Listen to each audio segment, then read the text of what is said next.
불편한 편의점. 설 연휴가 지나고 중국에서 시작된 전염병이 더욱 심해졌다.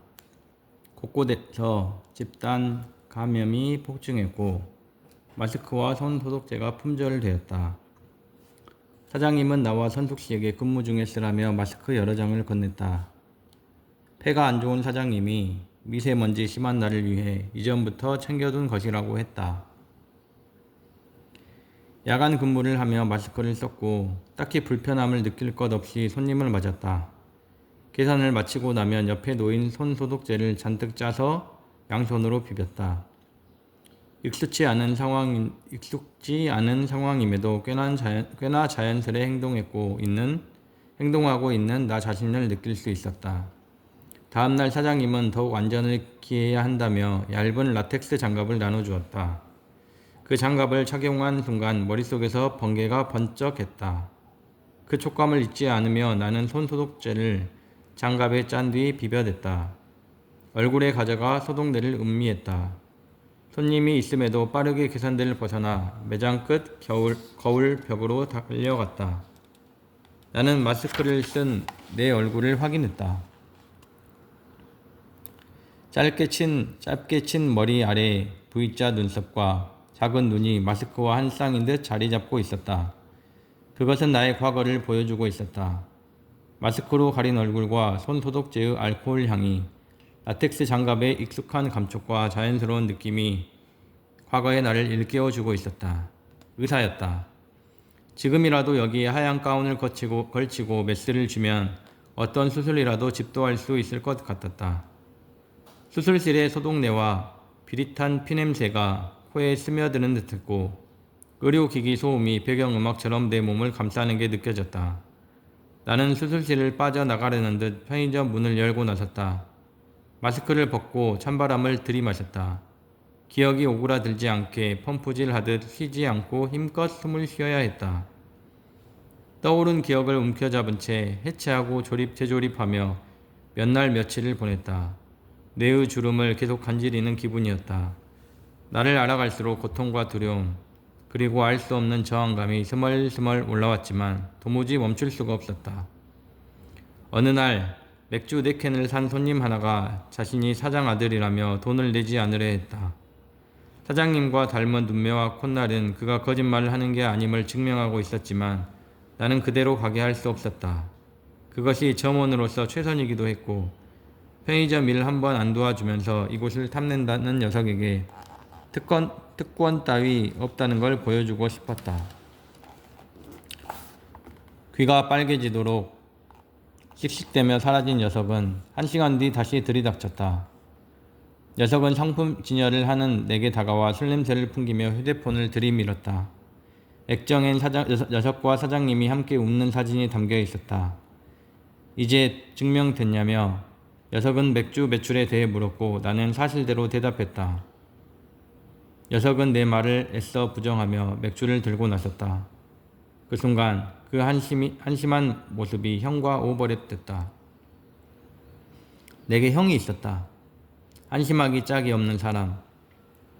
나도 형도 똑똑한 편이었는데 나는 공부머리로 그걸 사용했고 형은 온갖 협잡과 술수에 머리를 굴려댔다. 일찌감치 남 속이는 걸로 생계를 유지하더니 의대에 막 진학한 나를 의사 따위 얼마 버냐며 무시하기 시작했다. 그러다 몇 년 사라졌다 다시 연락이 왔는데 아마 감옥 신세를 졌을 것이다. 마지막 만남은 내가 인턴으로 근무하는 병원으로 형이 찾아왔을 때였다.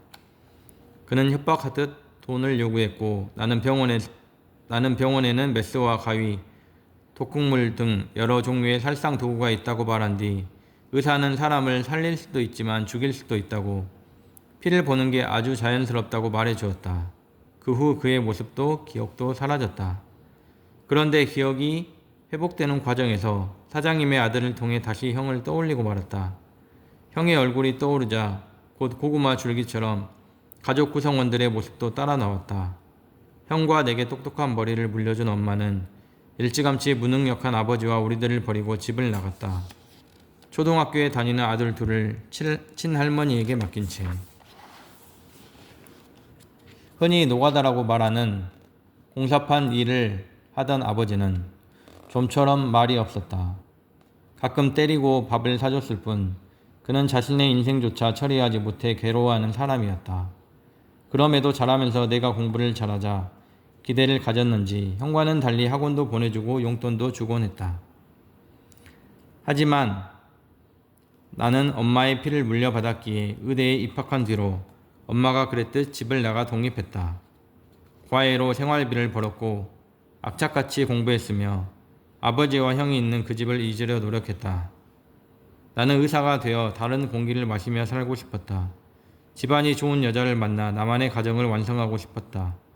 그리고 거의 그것을 이루었던 것 같다.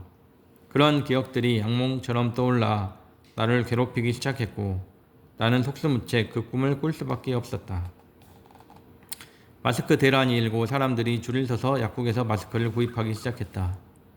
수많은 감염자가 발생한 대구로 전국의 의료진이 투입되었다. 코로나19로 세계가 뒤집어진 지금 나는 마스크를 쓴 채 골몰했다. 무언가 변화하고 있었다. 세계도 나도. TV에서는 코로나19로 죽어가는 가족의 임종을 지키지 못한 채 보내야 하는 이탈리아 가족의 슬픈 사연이 소개되고 있었다. 내 머릿속에서도 전염병이 돌듯 하나의 생각만이 나를 잠식하고 있었다.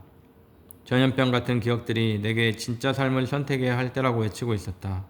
신기했다. 죽음이 창궐하자 삶이 보였다. 나는 마지막 삶이어도 좋을 그 삶을 찾으러 가야 했다. 신분을 회복했다. 말소된 주민등록증을 살렸고 아이디와 비밀번호를 찾아내 인터넷 속 나의 세계를 열었다. 이런 일을 예상했던 걸까? 클라우드 안에는 나에 관한, 아니 나와 그 사건에 관한 기록들이 정리되어 있었고 그것이 뭘 의미하는지 알아차리는 건 이미 내 안에 프로그래밍된 자동 항법 시스템처럼 자연스러웠다. 나는 해야 할 일을 했다. 사장님과 면담을 했다. 아주 사적인 퇴사 사유를 그녀는 묵묵히 들어주었고 궁금증이 풀린 것만으로도 나를 이해해 주었다. 편의점이란 사람들이 수시로 오가는 곳이고 손님이나 점원이나 예외 없이 머물다 가는 공간이라는 걸, 물건이든 돈이든 충전을 하고 떠나는 인간들의 주유소라는 걸 그녀는 잘 알고 있었다. 이 주유소에서 나는 기름만 넣은 것이 아니라 아예 차를 고쳤다. 고쳤으면 떠나야지. 다시 길을 가야지. 그녀가 그렇게 내게 말하는 듯했다. 나를 미행하는 사내는 환갑 정도 되어 보였다. 미행을 당하는 것도 그렇게 어설픈 미행도 처음이었다. 같은 지하철 칸에 타자마자 대각선 맞은편 노약자석에 앉은 그는 내 시선을 피하려 고개를 돌렸다. 나는 그의 옆 얼굴을 살폈다. 신기하게도 옆 얼굴이 내 아버지와 닮아 있었다. 쓸데없이 큰 덩치와 고집스러운 인상도 아버지를 연상케 했다. 무엇보다 그는 마지막 만났을 때의 아버지와 비슷한 연배로 보였다. 그에게서 아버지를 느끼고 나자 누가 그를 내게 붙였는지 자연스레 알게 되었다. 형과 닮은 그 사내는 왜 이런 쓸데없는 짓을 하는 걸까? 왜 쓸데없이 나의 과거를 들쑤시는 것일까? 그런데 지랄맞게도 그들이 싫지 않았다. 아버지와 형을 떠올려도 더 이상 짜증이 나지 않았다. 나는 따라오라고 신호하듯 미행하는 사내에게 눈길을 준 뒤 압구정역에서 하차했다. 병원에 들어섰을 때 알아볼 수 있는 얼굴은 많지 않았다. 사람도 의료 소모품처럼 취급하는 원장 때문에 직원들은 오래 붙어있지 못했다. 익숙했던 일터에 들어서자 나 역시 과거의 기운이 차올라왔다. 나는 용건을 묻는 데스크 직원에게 고압적으로 답한 뒤 원장실로 직행했다. 원장도 여전했다. 4년 만에 찾아온 나를 보고도 눈 하나 깜짝하지 않은 채 다시 일할 생각이 없냐고 했다. 곧 없어질 병원에서 어떻게 일을 하겠냐고 내가 운을 띄우자 그는 그동안 고생을 많이 한 것 같은데 더 망가지고 싶다면 어리석은 선택을 해도 좋다고 했다. 알아서 사라져줘 고마웠겠지만 이제라도 당신과 이 병원의 일들을 알릴 거니 그렇게 하도록 해. 왜? 내부 고발하면 감형이라도 해주겠대? 너한텐 사람이 물건이고 폐기물이지. 돈이 되면 물건이고 돈이 안 되면 폐기물. 네가 그걸 잘했지. 그래서 고용했던 걸로 아는데? 하지만 사람은 그런 게 아니야. 사람은 연결돼 있어. 너가 그렇게 따로 떼어내 함부로 처리하는 그런 게 아니라고.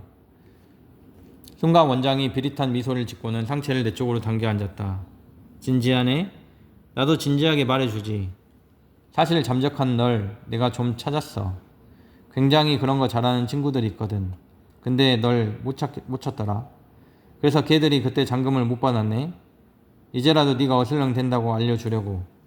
잔금의 이자까지 준다고 하면 걔들이 널 새롭게 포장해 내게 가져올 거야. 그럼 마지막 집도는 내가 해줄게. 나는 웃었다. 입꼬리를 올리고 웃기 시작해 광대뼈를 들썩이며 크게 웃었다.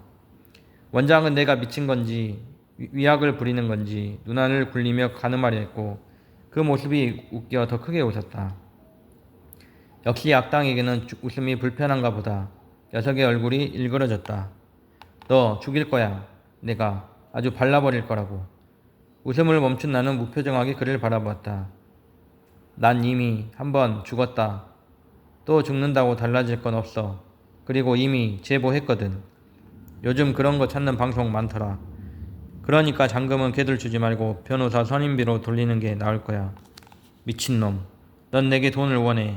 그런데 이미 그 자료를 제보했다고? 너도 같이 들어갈 판인데 웃기다. 하하. 말했잖아. 이미 한 번 죽었다고. 허풍 떨고 있네. 말해. 원하는 게 뭐야? 일 줄까? 내가 다시 자리 준다니까? 아님 돈? 원하는 건 이거야.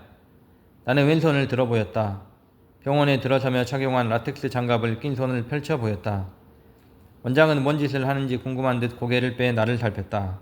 나는 왼 주먹을 쥐고는 오른손으로 먹이를 채듯 놈의 멱살을 움켜잡았고 저항할 틈도 주지 않고 얼굴에 한 방 먹였다. 끄. 원장의 고개가 덜컥댔다. 반동을 주어 다시 한 방 먹였다. 끄. 잡은 멱살을 놓자 고개가 돌아간 원장이 의자에 털썩 주저앉았다. 나는 고통스러워하는 놈을 뒤로 하고 그곳을 나섰다. 오늘은 여기까지 읽겠습니다. 6월 26일